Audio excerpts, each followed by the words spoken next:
Welcome to JCTV, The Roundtable. I'm Steve Davis here with another edition of our community programming. Today, I think we have a phenomenally interesting program. With me is Ed Boyer, and he's here to talk about a little known gem for the benefit of our community and our soldiers, Camp Hope. It's actually Camp Hope at the Chris Neal Farm. And Ed, I want to thank you in advance for taking the time to come here and to enlighten us. And I guess my first question that we're all wanting to know is, what is Camp Hope? Well, Camp Hope is for combat wounded veterans. An individual started this with the intent to save these veterans that we've lost. From Vietnam, hopefully we learned our lesson from Vietnam. And what we do is we take combat wounded veterans and get them in early before they lose their family, they lose their job, they get locked in hometown USA. And our intent is to get them out and get them with other people to help them heal. And our motto is to honor the fallen by healing the wounded. Okay. Now, where exactly is, we mentioned I mentioned Chris Neal Farm, but where exactly is Camp Hope? Okay, Chris Neal Farm, Camp Hope, is just south of Farmington on 67. It's probably 10 minutes south of Farmington. Okay. And I guess briefly, if you can describe what exactly is the physical of the camp? Presently, it's 178 acres. There's 1,200 acres that joins us Washita that we could utilize some of that, and hopefully we'll get a lease and use more of that. But we've got 178 acres between two valleys, and we presently have a modular home that was actually a farm, and we have the modular home that we're using right now for a lodge, if you want to call it that. And we actually have two cabins and one under construction, and we'll talk about a little bit more about that. So basically, it's a 178-acre farm just south of Farmington. But there's a magic to Camp Hope. The magic of Camp Hope, every time I get to speak, is tell them that you travel down a county road, and you wind through the woods, and as you get you literally drive to the end of the blacktop. You go down this hill, when the blacktop ends, you're at a low water crossing in a creek. And when you cross that creek, the blacktop ends, you're in Camp Hope. And that's part of the magic of Camp Hope. There's a lot to it, but that's part of the magic.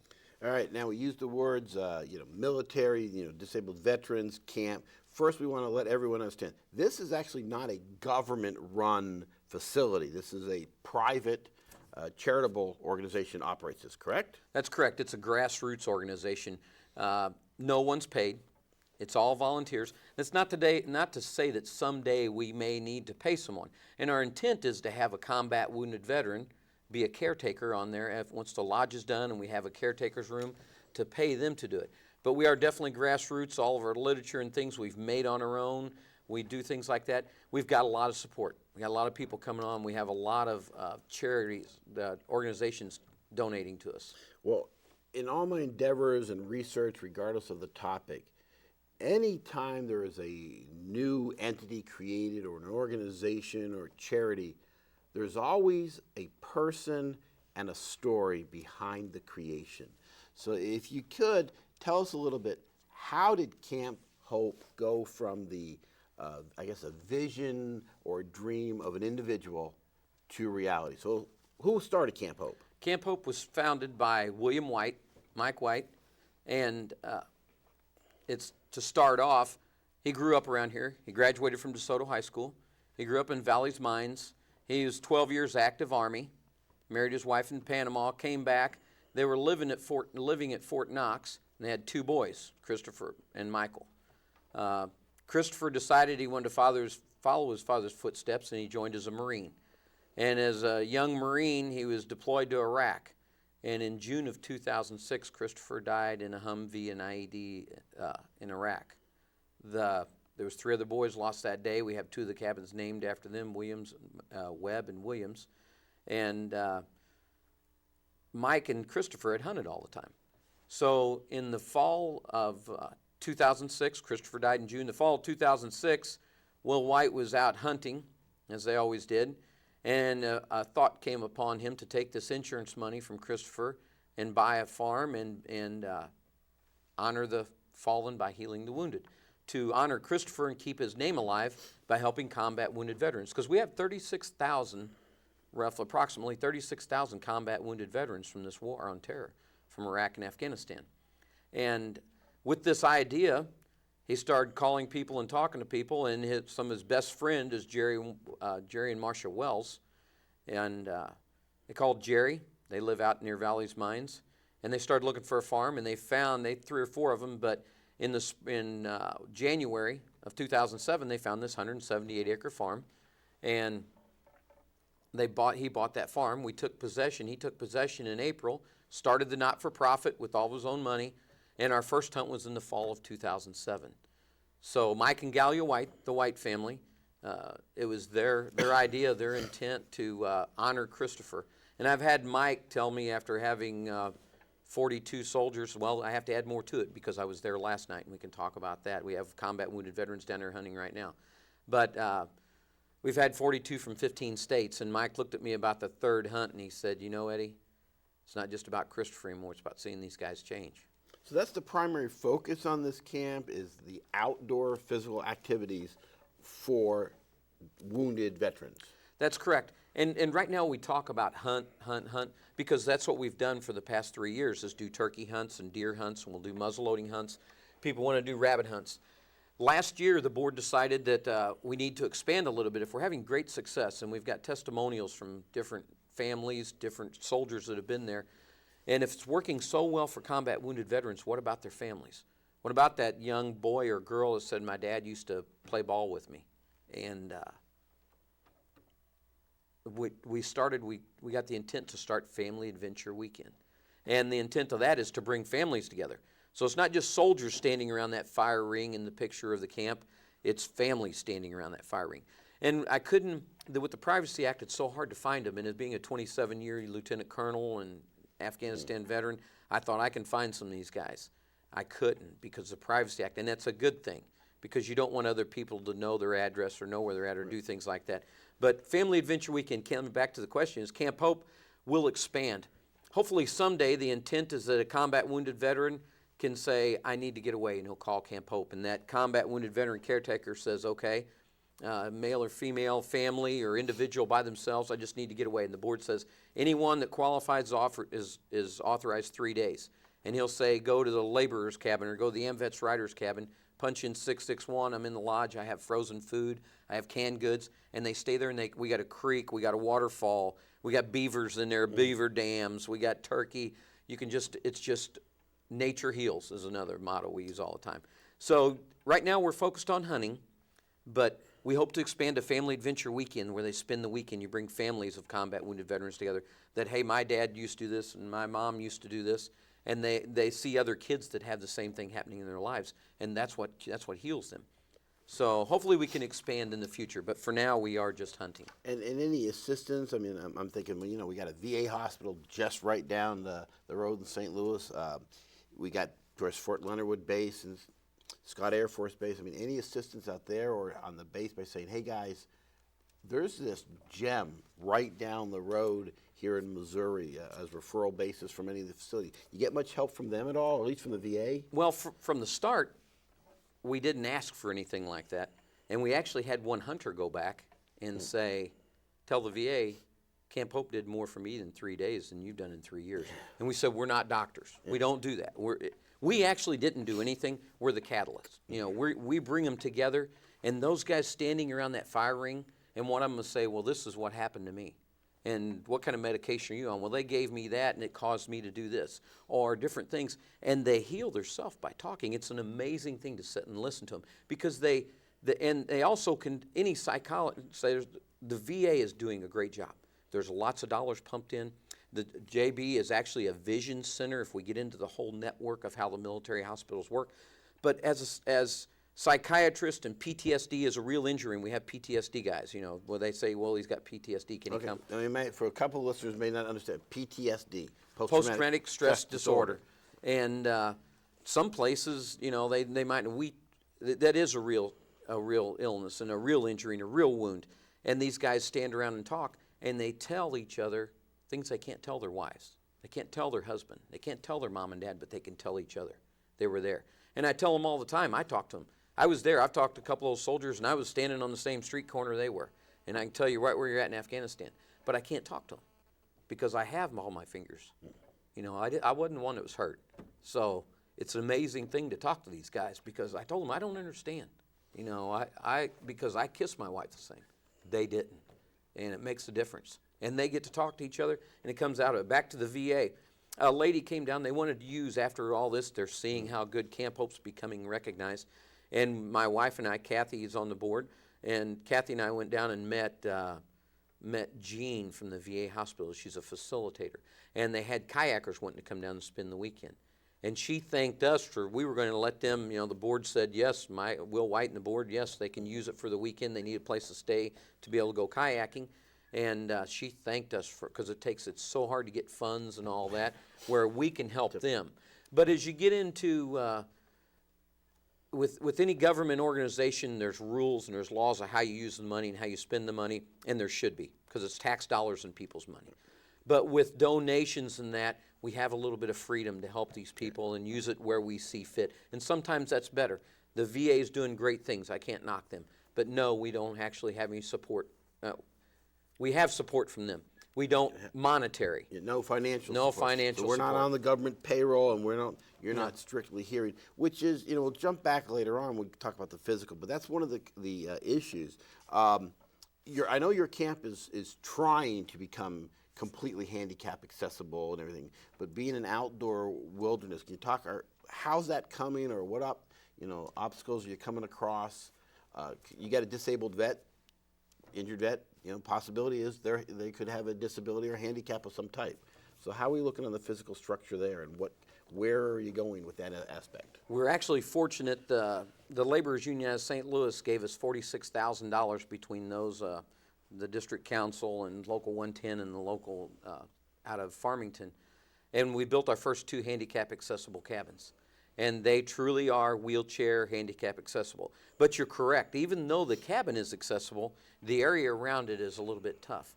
But in the lodge, if I speak of the lodge is merely a 3,000 square foot house. Just has a big kitchen dining area, big meeting area. That's all it is. It's not a Taj Mahal plush lodge. Wilderness lodge, what more do we need? That's exactly right, because that's where we're at. We're in, and that's the setting most of them want. They're soldiers. And we do have the accessible cabins. We're moving up accessible. The present modular home we're working out of right now is not accessible. Stairs on both ends, can't get it out. But it's amazing the testament of these wounded soldiers and their drive and their motivation. Now we get some, that's why they're there, because their motivation's down and their drive is down. But they come to life, everyone that I've seen from start to finish, just talking, just being there over a week's time. And it's not a typical injured wheelchair. I shouldn't say that. It's not they're motivated, they're wheelchairs, they're accessible, they're used to rugged conditions, I should say. They're more adaptable to rugged conditions. So the lodge and the cabins will all be accessible, but they have wheelchairs, they have abilities to be able to get out and go and do things, even though they're injured or combat wounded. So when they get out, because you mentioned hunting, and I'm thinking, okay, we're trucking through the woods or whatnot, or getting up early in the morning. What else other than hunting do you have? I mean, great, the bonding, I understand the nightly fires, and probably does therapeutic as best as you can come. But what else is there out there for them? Especially I'm looking towards the handicap veteran that may say, you know, I'm not certain I want to go there, or I'm not certain I can go there. What would we offer to that type of soldier? And actually, for right now, our program is just the hunting. We will have the family adventure weekends. We will do them this coming year in 2011. And as we get into where they can just stay there for the weekend, we have 4-wheelers. We're working on getting a 4-wheeler that is wheelchair, that you can actually put a wheelchair in, and that would be a great donation. They're fairly expensive, but we're trying to find an all-terrain vehicle, and they make them that will accommodate a wheelchair. But on Family Adventure Weekend, we've got a lot of, I had the Conservation Department has a bunch of fishing poles, and they have a lake right there, and they were going to do fishing that morning. That's what I was going to ask you. You mentioned kayaking, so I was assuming there was water nearby. Well, you're in Farmington, so you're near Johnson Shut-ins. You're near the Huzaw Valley down there, the Huzaw River, so we can go canoeing. There's muzzle loading. We got a horseback program that want to come down and do it. And what we'll have to gear it to is, first thing we do is we establish the Family Adventure Weekend. Then we identify the families, and every family is going to be different. So if we can get a group of families that have an age group of 3 or 4 year olds, or 9 or 10 year olds, or 14 or 15 year olds, then we will gear our activities to that. And we've got a lot of people that want to volunteer and want to help us with that as we get it started.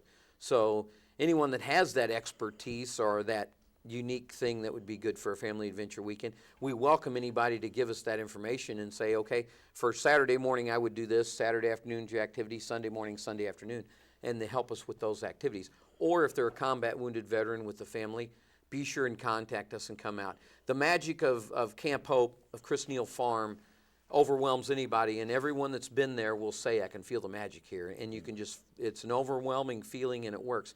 And it's true that as I took smoked turkeys down there last night, and there was 6 of them there, and these guys come out of the woods deer hunting all day, and the first thing they do, they don't go in a cabin, they don't go in the house that we use for a lodge. Then we had a big fire built. I was over here at the table slicing turkey, and another guy frying potatoes, and they sit around that fire. That's where they eat. That's where they sit. You got me worried now about our military here. You're saying I got veterans with firearms out there hunting, and I got to come back and feed them? Where were the deer? That's right. And we did the youngest one there, this hunt, Cody, he killed an 8-pointer, and then there was a doe killed also. And I'm going to expand a little bit on that. One of our hunters, his name was Dustin, and I've met every hunter that's been there, 42 of them, and watched them change and made friends and fun, and I've got a lot of stories about each one. But this family called, they live down in St. Mary's, and they're farmers, and his 2 uncles, his great uncle and his grandpa, called and wanted to come down and help us last summer, and they did. They pull up with this nice tractor trailer with giant tractors on the back, and they go through our Camp Hope, plowing up 5 acres scattered all over. And the founder, Will White, is down there on a weekend fertilizing. And then they came back and they seeded it all, and we've got game plots. Because before down there was acorns and things like that for deer. But our game plots now, last night, the one is just beautiful. It's a giant game plot. And they guarantee, this year the deer don't really know what that is. They've never eaten turnips and all this stuff that are in there. So it's going to take them a while. But after a couple years of game plots, now we're going to have a lot of deer in there. And a testament this year is our second day. You got an 8-pointer, and then right away. So. Now, I'm curious, do they take them back, or do you butcher them and feed? Let's cut up some and serve it right there in the. They actually, the young boy couldn't afford to. He's a combat wounded veteran. I mean, a lot of these guys don't get disability. They're not rich. They're living on disability, and our retired military pay, they call it. But we actually had to mount. Will, the founder, had taken me out and showed me in the back of the truck, here's this 8-pointer Sunday night. He said, look at this 8-pointer, I'm going to get it mounted for him. So he's going to pay to mount it for him so he has something to take home. So that's good. And yes, they did cut it up and did eat some. Did we serve a lot of it there? No, they froze it. But they actually cut it up and processed it right there. Well, give an overview. Let's talk a little bit about the campers, the veterans that are there. Where are they generally from? Are they all generally local, St. Louis area, or where are we getting them coming in from? Our first few hunters, we started right here in the Missouri Veterans Commission out of Jeff City, helped us get our first few hunters and bonded these guys together. But now the founder, Will White, has worked at it and found the Veterans Airlift, and they fly for free now. So the past couple years, these pilots own their own planes, take their own time, pay for all the fuel. Well, they flew to Michigan and brought a guy from Michigan. They did 2 guys from Michigan last deer season. They're from Colorado. They flew 2 guys from Colorado, guys from North Carolina. Wherever we can find the combat wounded veteran at. And I'll tell you, my experience that I've seen with this, families, wives, husbands, grandparents, those are the ones that identify them. We had one guy down there at the last turkey hunt. I was down there on Wednesday nights. Usually my night I bring my smoked turkeys down. And he's sitting at the other end, and he said, Eddie, I got to know him by now because I was down there working on the cabins and all that to start. And then I was gone for a few days and came back. But after feeding him the turkey, he said, Eddie, I've been on a lot of these hunts. And it's a great thing. God bless the USA and God bless the people out there because they're taking combat wounded veterans out of Walter Reed and out of BAMC and all these places. And they're taking them fishing and hunting and all that. But he said, we've been on these things. They've all been catered meals. But there's nothing like Camp Hope because every night, my wife's girlfriends or whoever, Carol Thiel did at this time, got some of her friends, and they assign each night for them to make a dish. So it's some family or a husband and wife or just one individual bringing their food down, not a catering company pulling up and catering. So And he happened to be from Colorado. So they get that feeling of being there and being welcomed and feeling a part of the community, and people care about them, and that makes a difference. But if I can finish one time for you. Yeah, sure, absolutely. Now, I got sidetracked there, but what I've seen the most is from grandparents, parents, wives, and husbands, they know that combat wounded veteran that won't come to Camp Hope because they don't need it. Or one of our hunters literally wrote notes to had his wife go to Walmart. He wouldn't go to Walmart. He wouldn't leave his house other than buy a gun. And they said, if you can do anything with him, it'd be a miracle. Well, we didn't do anything with him. When we got him there and he met these other guys and started talking about their injuries, and I try to explain to people, think of your hometown. Hometown DeSoto. Give me a combat wounded disabled veteran there in DeSoto from this war. And I can't tell you one, and I know they're there. But they're locked in their home. They get in a small town like that, they get locked in their home, and they think they're the only one, when in fact, the one saying this didn't have any friends. He didn't have any friends. He's in his own hometown where he went to high school. So those are the individuals that can say, you need to go to Camp Hope. Or call, we need to get so-and-so. I need to get my son. I need to get my daughter. And we've had another guy call and say, thanks for giving my son back.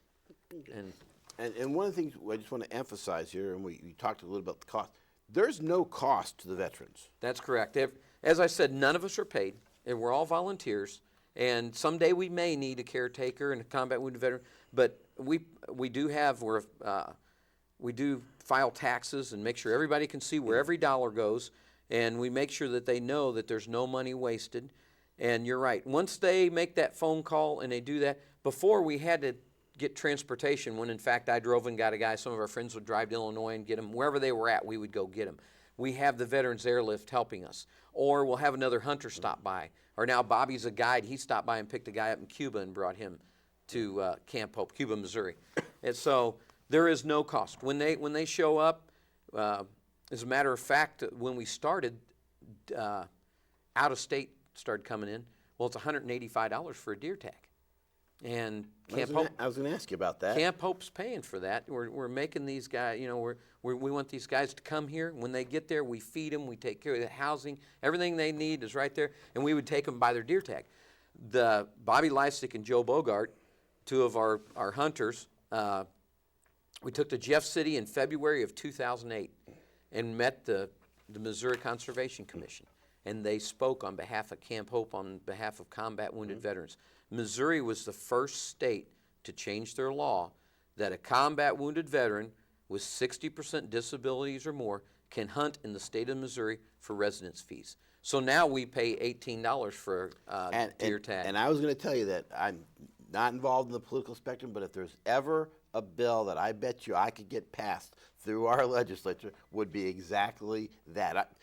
I'm surprised they charged them the 18. I figured they'd say, okay, you're at Camp Hope, we're going to issue you a 3-day hunting tag free of charge for the disabled Well, veterans. we were happy to go from 185 to 18, so it was great. And actually, Will White, the founder, was living in North Carolina then. He works for the federal government as a civil service employee.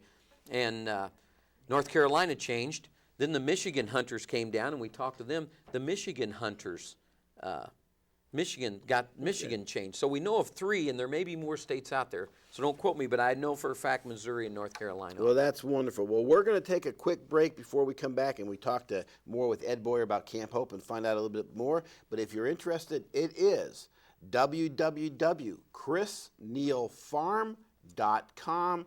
You can contact them there for information, find out donations, and we'll be back in just a brief moment.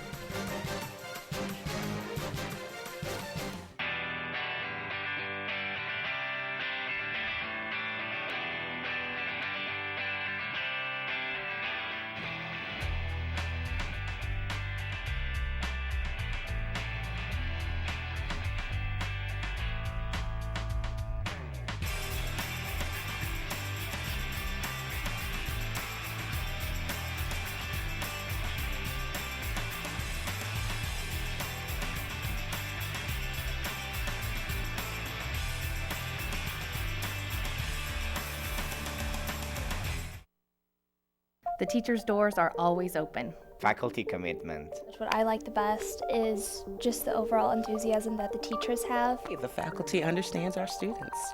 Jefferson College has a very comprehensive education. Just being part of Jefferson College is like my second family. Top quality education. I'm Rachel Schrage. I'm Jose Soloria. I'm Della Selman. I'm Shayna Payton, and I discovered my future at Jefferson College.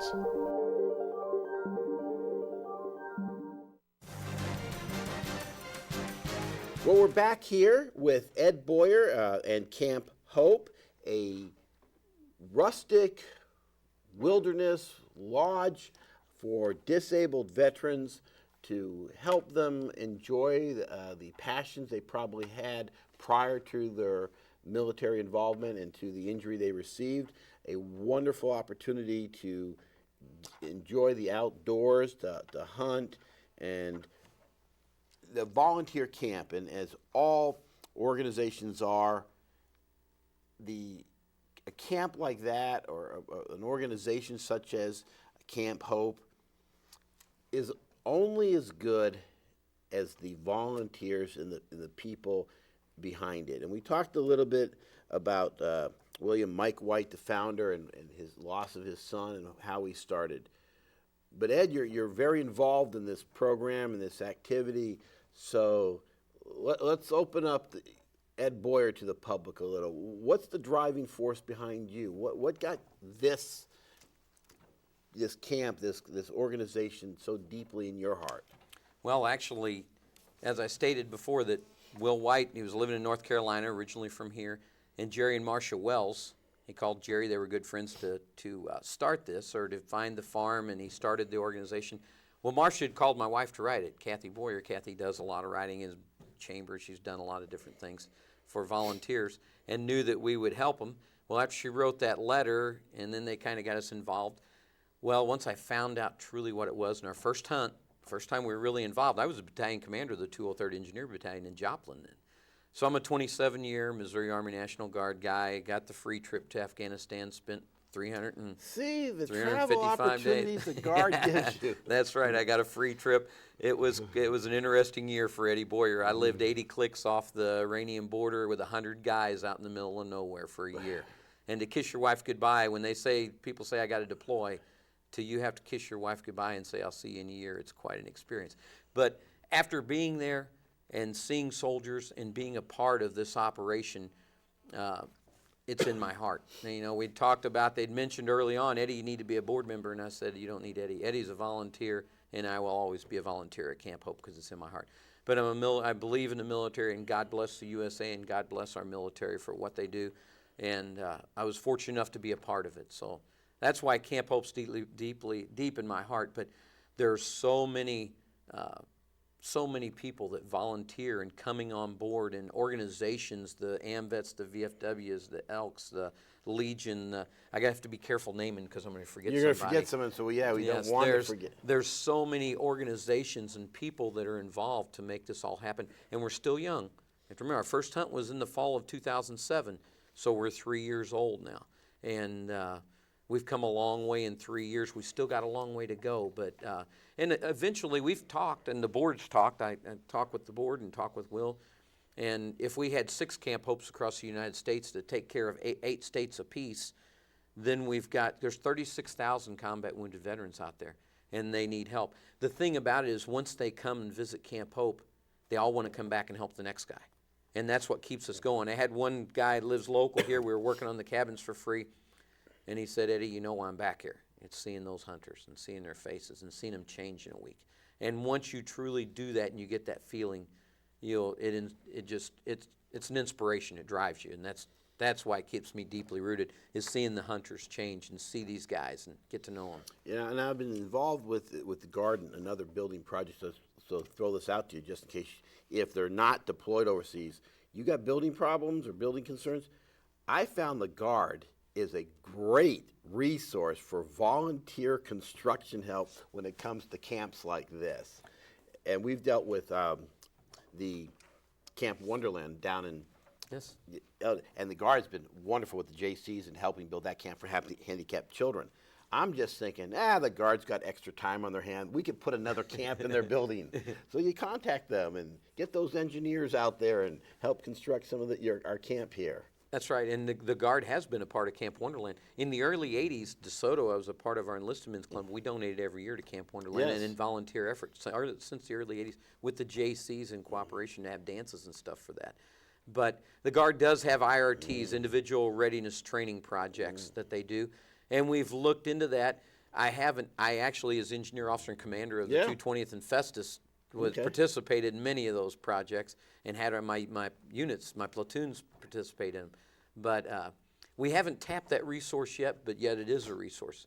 And yes, we will do that. That's a good thing. 'Cause I'm just thinking, it's just amazing that Missouri, I mean, I don't know people really, Missouri is hosting this camp, and Mike White's not from here.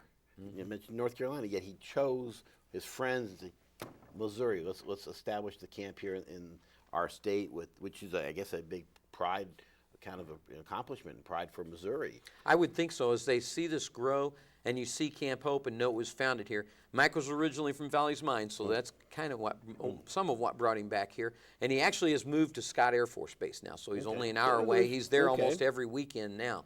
So that's a good thing, and putting hours and hours and hours in to talk to everybody. If you get one of our brochures and you read the number on it, you're going to get his personal cell phone number. When you call that, you're going to get Will White. You're going to get Mike White. And he puts hours into it, as does all the other volunteers. But you have to have that leader. You have to have that vision.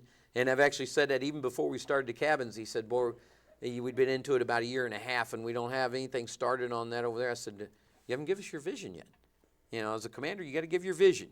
And he gave us a vision, and we got started on the road. We got the road, and then we got 2 cabins. And the 2 cabins are just since April. Our turkey hunt was the first time anybody stayed in our cabins, and we've got 1 under construction now. So the focus now is our lodge, merely a 3,000 square foot house, but we need that lodge. We need that central gathering area with a big kitchen that's handicap accessible, because you'd mentioned that earlier, and we had a lieutenant colonel that was a double amputee. And Bobby Lysick, one of our big spokesmen now, one of our first hunters, found this guy, and I don't really hunt. Come during the time they're there. Now, if we have 6 cabins, maybe we can only accommodate 10 hunters out we don't have enough ground for 10, but the rest of them stay at the camp. And just being around that fire ring or cooking or doing whatever it may be during the day, just the camaraderie of other fellow soldiers, of fellow combat wounded veterans, will be it. And that's more than just the outdoors. You can do that, but yet we can still do the outdoor part of it. And I've noticed it, and I've talked to many veterans from World War II to present and all the conflicts, and it is something I find common to all of them is a lot of them, most do not like to discuss their battles or what has happened when they've been deployed to, as I like to refer to as to civilians, but among themselves, among their comrades, and they'll open up more, and it is an opportunity. And I think that the camp giving them that opportunity is such a great for the soldiers. Just so we make sure everyone understands, Camp Hope here is a 501c3 approved organization. So all of your donations are tax deductible. And if you ever want to come down and volunteer, again, just the www.chrisneilfarm.com. And I don't know, you think Mike would object if we gave out his phone number here? We put it on a brochure. He puts it on his brochure. Yeah, sure, certainly. We want people to call, and even Catherine and our phone number. If you Google Camp Hope, you'll get a lot of Camp Hope. So when you Google Camp Hope, be sure and put Camp Hope, Missouri. Right. And Chris Neil Farm should be the first one that pops up. Christopher Neil White died in Alvar Province in 2006. Chris Neil Farm. That's how we got it at. But Camp Hope is the name of the camp at Chris Neil Farm. And volunteers, and these thoughts just come into mind. If you ever need, say, a weekend or something, you need to police an area, clean it up or clear it out, I'm thinking Boy Scouts, camping, merit badges, there's the perfect volunteer group. That's correct, and what a wonderful thing, and I'd mentioned to a couple Boy Scout groups that we have some areas to clear a trail, because as we take these guys to their deer stands, or maybe even, hey, I'll build a handicapped deer stand, a handicap accessible deer stand, which is merely on the side of the hill. We just have to get up to them. But there's certain things like that we can do. And as we have someone there full time, which we're there all the time, but someone literally there full time, they can come in and clear things. We're in the process, we need to haul some soil, and we need to build a small pond. Right behind the cabins, we've got it set up to where we're going to build it. We're going to build, it's not going to be more than probably 50-foot, 25-foot radius, a small pond, and put some hybrid bluegill or something in it. So as these combat wounded veterans come in from turkey hunting or deer hunting, they can walk out a little dock and they can throw a pole out. Or if we have family adventure weekends, they can catch. And possibly a lake up, we got 178 acres. So if we built a 10-acre little pond or lake right there, or maybe even 5. So those kind, if they have equipment, there's things we need to do like that. There's, by contacting us, there's so many things that we can use for volunteer effort. And we can offer the hope to these veterans and to Camp Hope. Now, the simple irony here, play on words as we finish up here. The founder, goes William, and he goes by Mike. We call him Mike because when he was younger, he was called Mike. But most people call him Will. Will. He's known as Will. Well, Will, the founder of Camp Hope, irony aside here, play on words, recently received a Spirit of Hope award. So we're going to finish up and maybe let you tell just a little bit, what is the Spirit of Hope award that the founder, Will Mike White, founder of Camp Hope, received? Well, the White family has definitely done great with their vision and things here, and people are recognizing it, and the board's done a lot, and all of our volunteers. But if you remember, I remember very well sitting around the TV and watching Bob Hope, when Bob Hope did all of his Christmas specials. Bob Hope was a great supporter of veterans and recognized by the Pentagon, by the Department of Defense. So the Spirit of Hope Award is an award given every year by each branch of the service, the Navy, Marines, Army, Coast Guard, Air Force, and the Department of Defense puts this together. Each secretary chooses an individual or an organization. The Fisher House also got it this year.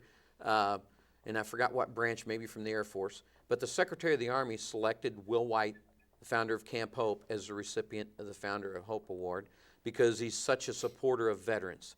And just October 28th, we were in the Pentagon, in the auditorium of the Pentagon, and Will was presented the Spirit of Hope Award. So it's quite an honor. There's quite a list if you look at who's won the Spirit of Hope Award. It's quite an honor to get the Spirit of Hope Award. I was actually standing there before this was happening in the Pentagon auditorium, and this guy comes up and is talking to me, and I've got some other people, the other board members here, and I don't really know this guy, and I'm talking to him and just chatting up a storm and trying to pay attention to them and him, and he walked off, and then we sit down and all started, and who was it?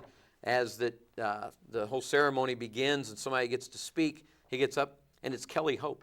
Yeah. It's Bob Hope's son. And what a great individual, because you know that with the prestige of Bob Hope and everything, you never know who people are going to be. This guy was you and I. And I would have never, if he hadn't walked up there or he had walked away from me that day, I'd have never known who he was, other than just a good guy to talk to. And what a great guy. So he spoke on behalf of the Hope family, and the branches of service presented the Spirit of Hope Awards to it. But Mike won the Spirit of Hope Award. Well, with that, we're going to include that, as your brochure says here, you can tell a veteran thank you for their service by sending your tax-deductible donation to Camp Hope, P.O. Box 52 in Farmington, or send it to thechrisneilfarm.com and give them a holler if you want to come out. And I'm going to go out on a limb here and say if someone wants to contact you and say they'd like to volunteer to help build some cabins or clean up the property or maybe can dig your pond, you're not going to turn them down. No, that's correct. We need individuals. And as once again, God bless the USA and the great people that's helped us, but it's such an effort. There's so many people out there and so many things we need to make happen that we welcome any sort. Real quick if I can, a donation, and you talk about donations and how big they may be. One little lady last year sent us a check for $12, and she included a note. It said, my husband was a veteran, and he died years ago, and my next door neighbor helps me every year, all year long with everything, and every Christmas I buy him something for Christmas, a bottle or something. But this year I'm sending my $12 to Camp Hope. I think he'll understand. And that's a donation. Yes. That's from her heart. So it doesn't have to be a massive donation. It can be time. It can be a little time here. It can be something simple. It can be $5. It doesn't matter because it all goes to the combat wounded veterans and to supporting Camp Hope and making it happen. With that, Ed, I want to thank you for taking your time out of your busy schedule to come here and speak with us today about Camp Hope. And with that, we hope that we've touched someone during this season about the veterans. Great opportunity. If you're going to go out, and I want to put the plug out there, and buy that extra Christmas present that probably the individual would not appreciate, a donation in their name to Camp Hope would be a wonderful present in honor of our veterans. Well, again, Ed, thank you very much, and we appreciate you being here on the show. I appreciate the opportunity, and God bless the USA. All right. Until our next program, I'm Steve Davis, and thank you.